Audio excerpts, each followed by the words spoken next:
These are a few birds whose sounds are really dangerous. First is the Australian bustard. When this bird opens its mouth, it sounds like a lion roaring. If you don't believe it, just listen yourself.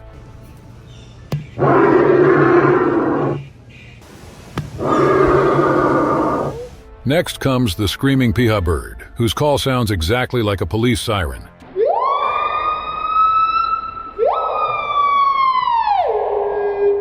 And last is the lyrebird, which is my favorite, because this bird can mimic any sound exactly. In the first clip, there was a baby crying loudly near it. Then see what happened. It can copy many other sounds too.